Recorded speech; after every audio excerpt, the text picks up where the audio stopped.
Muy buenos días.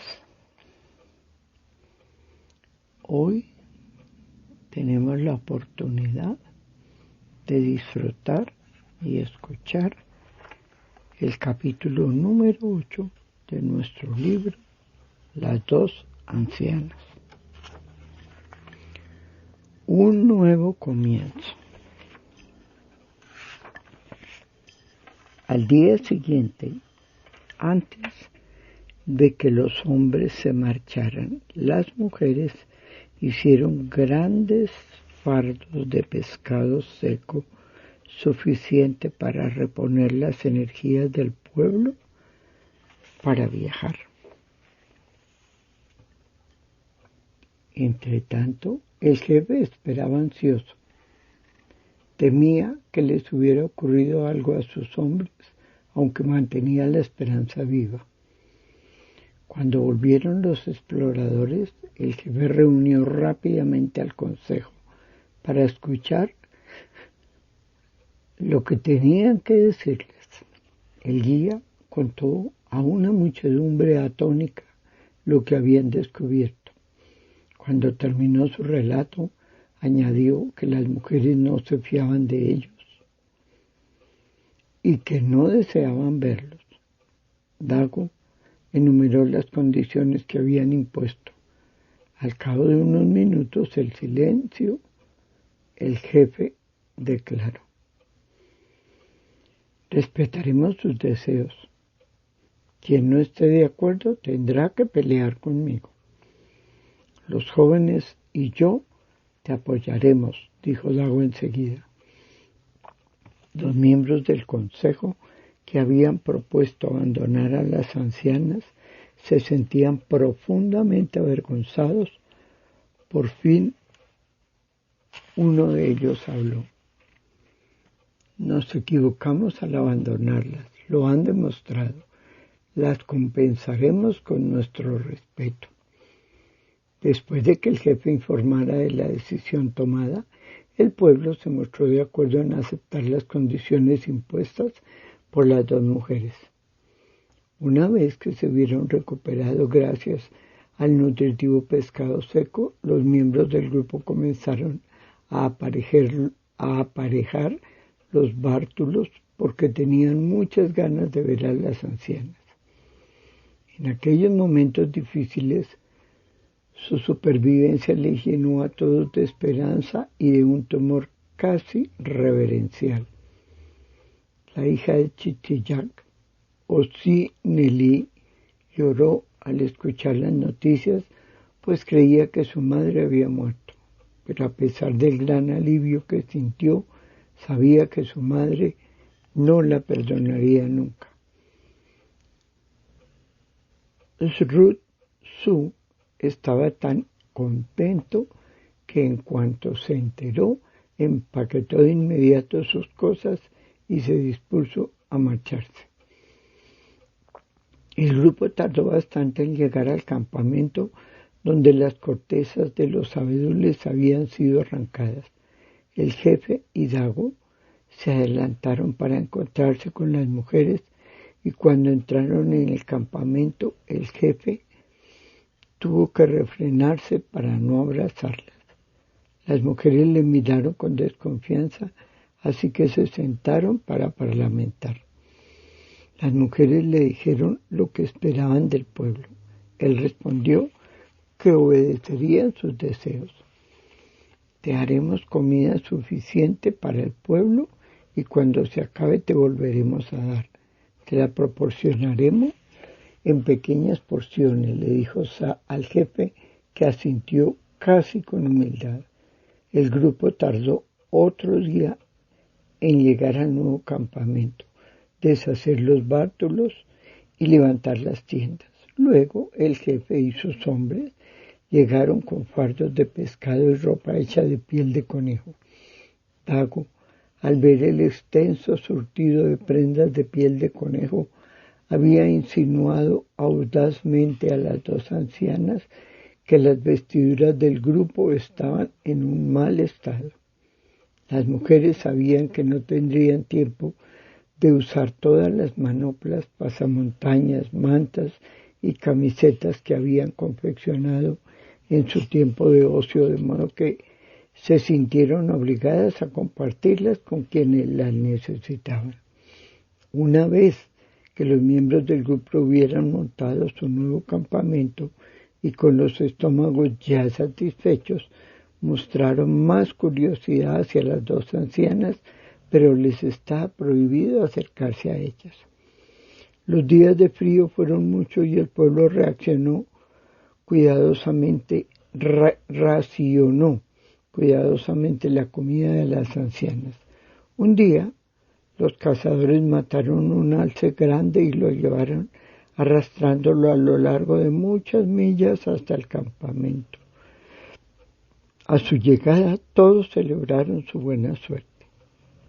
Durante este tiempo, el jefe y el guía se turnaban en sus visitas diarias a las mujeres. Cuando se hizo evidente que las ancianas también sentían curiosidad por verlos, el jefe pidió permiso para que otros pudieran visitarlas. Chichi ya respondió enseguida que no, porque era la más orgullosa de las dos. Pero cuando después lo hablaron entre ellas, tuvieron que admitir que tenían ganas de recibir sus visitas, especialmente Chichi-Ya, que echaba mucho de menos a su familia. Cuando el jefe llegó al día siguiente, las mujeres le comunicaron su decisión y pronto empezaron a entrevistarse con más gente. Al principio se mostraban tímidas e inseguras, pero al cabo de un tiempo charlaban con mayor confianza y pronto se pudieron oír risas y alegres conversaciones en el refugio. Cada vez que tenían visitantes, las mujeres recibían presentes de carne de alce y pieles de animales que aceptaban complacidas. Las relaciones entre el pueblo y las dos mujeres fueron mejorando. Unas y otros aprendieron que en las dificultades se había manifestado una parte de sí mismo que no conocían. El pueblo se creía fuerte y, sin embargo, se había mostrado débil, mientras que las ancianas, a las que consideraban indefensas e inútiles, habían demostrado su fortaleza. Ahora, entre ellos, existía un mudo entendimiento y el pueblo acudía a las dos mujeres en busca de consejo y conocimientos nuevos. Ahora comprendían que los años y la experiencia las habían hecho poseedoras de una gran sabiduría y que tenían mucho que aprender de ellas. Las visitas iban y venían diariamente en el campamento de las mujeres. Mucho tiempo después de que se marcharan, Chichi-Ya permanecía de pie, siguiéndolas con la mirada. Sara observaba y sentía pena por su amiga. Sabía que Chichi-Ya esperaba ver a su hija y a su nieto, pero no venían. Chichi-Ya albergaba el secreto temor en su corazón de que les hubiera ocurrido algo malo y de que el pueblo no quisiera decírselo. Sin embargo, no se atrevía a preguntar. Un día, mientras Chichi-Ya recogía leña, una suave voz juvenil detrás de ella dijo: «He venido a buscar mi hacha». Chichi-Ya se quedó quieta y al volverse, la leña se le cayó de los brazos sin darse cuenta. Se miraron fijamente, casi como si fuera un sueño, y no pudieran creer lo que estaban viendo. Con los rostros bañados en lágrimas, Chichi-Ya y su nieto se miraron llenos de felicidad sin atreverse a pronunciar palabra. Sin más vacilaciones, Chichi-Ya abrazó al muchacho que tanto quería. Sa miraba sonriente aquel feliz encuentro. El joven levantó la vista para mirar a Sa y se acercó para abrazarla también. Sa sintió que su corazón se llenaba de amor y orgullo por aquel joven. Sin embargo, Chichi-Ya seguía preguntándose por su hija. A pesar de todo lo que había ocurrido, sentía deseos de ver a la que llevaba su misma sangre. Como era observadora, Sam sabía que ese era el motivo por el que su amiga se sentía triste a pesar de su buena suerte. Varios días después de la visita de su nieto, Sam tomó la mano de su amiga y le dijo: «Vendrá», dijo simplemente, y Chistillac asintió, aunque no estaba del todo segura. El invierno llegaba casi a su fin. Entre los dos campamentos se había trazado un sendero muy transitado. El pueblo creía que quería estar cada vez más tiempo con las ancianas, sobre todo los niños que pasaban muchas horas riendo y jugando en el campamento mientras las ancianas permanecían sentadas junto a su refugio y los miraban. Se sentían agradecidas por haber sobrevivido para poder presenciar aquello. Cada día era para ellas un motivo de alegría.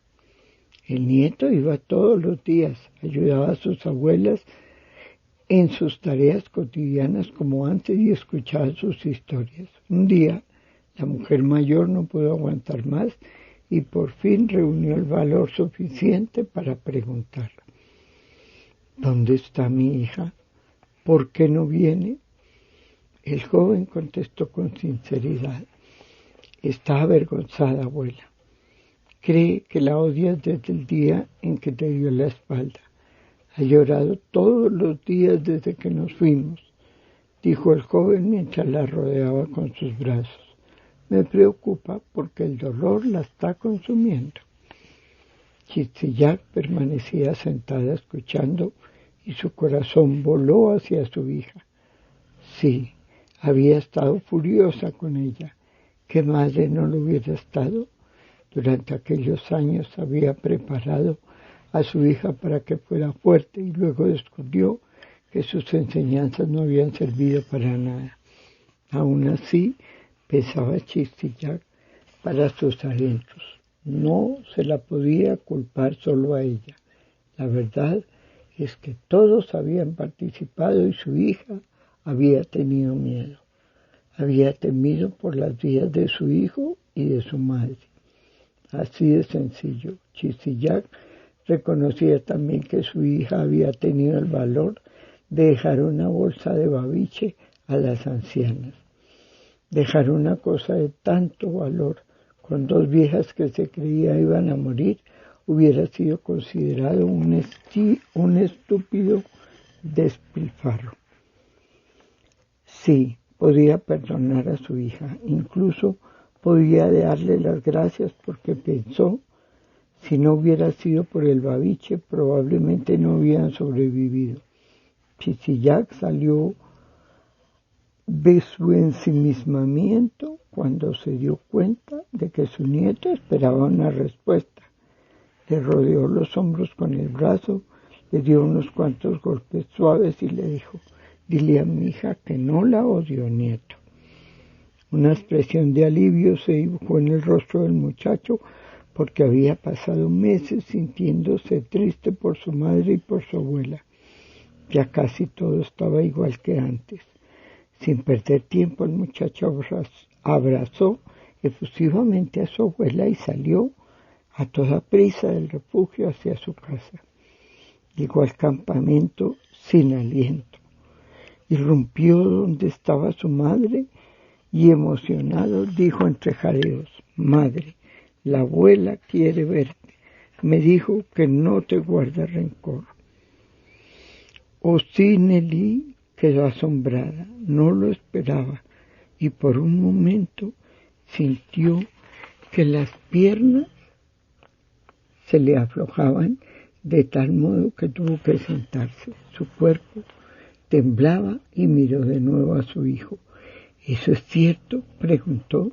«Sí», replicó Surú-Su, y su madre se dio cuenta que decía la verdad. Al principio tenía miedo de ir porque se seguía sintiendo culpable, pero ante la tierna insistencia de su hijo, Nelly reunió el coraje suficiente para dar el largo paseo hasta el campamento de su madre, acompañada de su hijo. Cuando llegaron, las 10 ancianas estaban de pie junto al refugio hablando. Sa fue la primera en verla y Chistillac se giró para ver por qué se había callado su amiga. Cuando vio a su hija, su boca se abrió, pero no le dieron las palabras y las dos mujeres permanecieron inmóviles mirándose hasta que Chistillac se acercó a Osín-Elí y entre sollozos la abrazó con fuerza. Todo lo que las había mantenido separadas se desvaneció en aquel gesto. Sa, rodeando con los brazos a Surusu, miraba con ojos llenos de lágrimas como madre e hija se reencontraban en un amor que creían perdido para siempre. Luego Chistillac se dio la vuelta, entró en la tienda y salió con un pequeño bulto que colocó entre las manos de su hija. Osín-Elí vio que era Babiche. No lo entendió hasta que Chistillac se inclinó y le susurró algo al oído. Por un momento el rostro de Osín-Elí reflejó sorpresa, pero luego también ella sonrió. De nuevo las mujeres se abrazaron. Después de que todos estuvieran reunidos, el jefe dijo a las 2 ancianas cargos honoríficos en el grupo. El jefe dio a las 2 ancianas cargos honoríficos en el grupo. Al principio, todos se mostraron muy solícitos y acudían en su ayuda en todo momento, pero las mujeres no precisaban de ellos porque disfrutaban de su recién descubierta independencia. Así que el pueblo mostró el respeto debido hacia ellas, escuchando sus sabias palabras. Vinieron más inviernos crudos porque en las tierras heladas del norte no puede ser de otra forma, pero el pueblo mantuvo su promesa. Nunca volvieron a abandonar a un anciano. Habían aprendido la lección que les habían enseñado aquellas 2 mujeres a las que llegaron a amar y a cuidar hasta que murieron muy mayores y felices. Qué maravilloso relato el que nos ha regalado esta escritora Velma Wallis. Esta historia es un ejemplo de fortaleza, de nobleza, de vida para todos y cada uno de nosotros y de las personas que los disfruten en un futuro. Gracias, gracias, gracias por haberlo escuchado y por compartirlo para muchas otras personas en un futuro.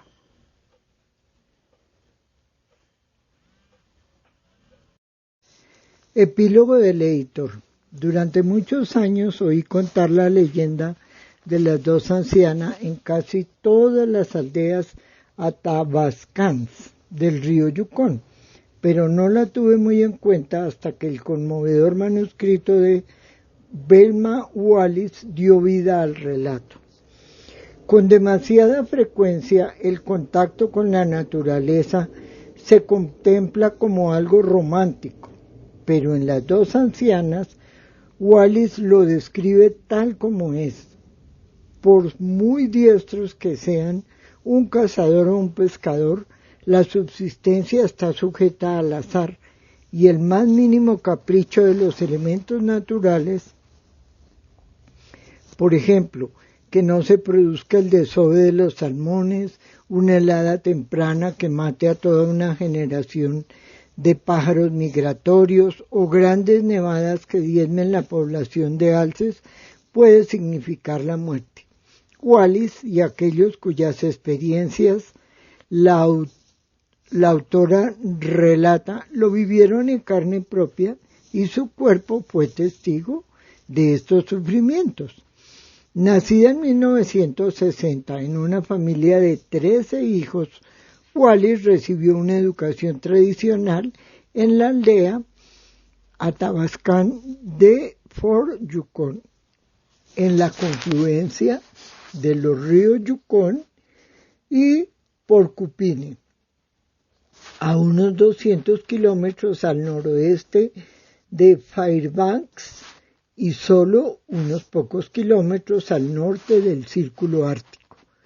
Durante un periodo muy duro similar al que se describe en Las dos ancianas, la abuela de Wallis, que tenía entonces 13 años, logró sobrevivir a una hambruna en la zona más ribereña de Circle City, en la que perdió a su madre y a varios hermanos, y a otros muchos de su grupo que también vivían de la tierra. La abuela y una tía de Wallis huyeron de la zona. Con muchas dificultades consiguieron llegar hasta los Yukon Flats, asentamiento de un campamento de pesca estacional de los Athabascans, donde las adoptó un chamán. Wallis también tenía 13 años cuando murió su padre y dejó la escuela para ayudar a su madre en el cuidado de sus 5 hermanos pequeños. Fue una dura experiencia que fortaleció el vínculo entre Wallis y su madre, una mujer que habla Wichín. Una vez que sus hermanos se independizaron, Wallis aprobó un examen estatal de enseñanza secundaria. Luego decidió aislarse en una cabaña de caza a unos 20 kilómetros de Fort Yukon. Su experiencia de contacto con la naturaleza era escasa, pero consiguió sobrevivir el primer invierno prácticamente sola, y durante los casi 12 años en los que vivió de manera intermitente en la cabaña se hizo una experta en ese modo de vida y aprendió a subsistir con lo que producía la tierra. Al mismo tiempo, Wallis consiguió mantener un pie en el siglo XX, yendo de vez en cuando a Fort Yukon para escribir el primer borrador de Las dos ancianas con la ayuda de un ordenador prestado. Envió su manuscrito a Epicenter Press en 1989. La editorial, que apenas llevaba un año en funcionamiento, no disponía de fondos para publicar este libro, pero estaba convencida de que debía publicarse. Así que, sin consultar a Wallis, visité varias organizaciones encargadas de patrocinar iniciativas autóctonas capaces de proporcionar un préstamo o una subvención para el proyecto. Todas ellas rechazaron la idea. Wallis era una desconocida y sin ningún respaldo entre los nativos. Además era mujer y los que decidían eran los hombres. El problema era que la historia era demasiado realista en su descripción de la política implacable del hambre. Da una mala imagen de la gente Athabascan, afirmó sin rodeos un líder nativo. El proyecto languideció. Expliqué la situación a Wallis y lo comprendió. Había experimentado la misma reacción con muchos Athabascans en Fort Yukon. A veces me siento como Solomon Rushdie, decididamente impopular, dijo. 6 meses más tarde, Marilyn Savage, estudiante de Fort Yukon, me preguntó por el manuscrito en una clase de redacción que yo impartía en la Universidad de Alaska Fairbanks. ¿Qué pasó con el libro de Velma? Quiso saber. Le conté los obstáculos y mi grupo de escritores se quedó callado. Luego, casi como si hablara para mí mismo, añadí: ¿sabéis una cosa? No me importaría poner $200 de mi bolsillo Para ver este libro impreso, ni a mí, declaró Savage, ni a nosotros, coreó el resto de la clase. Así era como los libros se publicaban originalmente por suscripción, nos recordó otro estudiante. En este mismo instante decidimos hacerlo. Las suscripciones subsanarían el problema de la financiación y nos ayudarían a salvar cualquier obstáculo político, sobre todo si incluíamos una explicación que situaba la historia en su contexto. La noticia se difundió y pronto creamos el Fondo de Amigos de Wilma Wallace. Para cuando la Epicenter Press fue capaz de llevar a cabo el proyecto por su cuenta, sin donaciones, ya habíamos reunido más de $2,000 y el libro difícilmente se hubiera publicado sin el apoyo inicial de los suscriptores de Wallace. Mary Woven, Mary Janet, Faith, Clary Feges, Eliza Jones, Frank Lambert, Stephen Lai, B.G. Olson, Steve Reese, Marilyn Savage, John Shirley, Virginia Sims, Pat Stanley, Barry Wallace y Peter Wood colaboraron para que este libro fuese una realidad. A principios de 1992, Wallace voló de Fairbanks a Fort Yukon para su primera entrevista conmigo, su editor. Su discreta seguridad me gustó de inmediato. Era silenciosa pero no tímida, sino cuidadosa en la elección de sus palabras.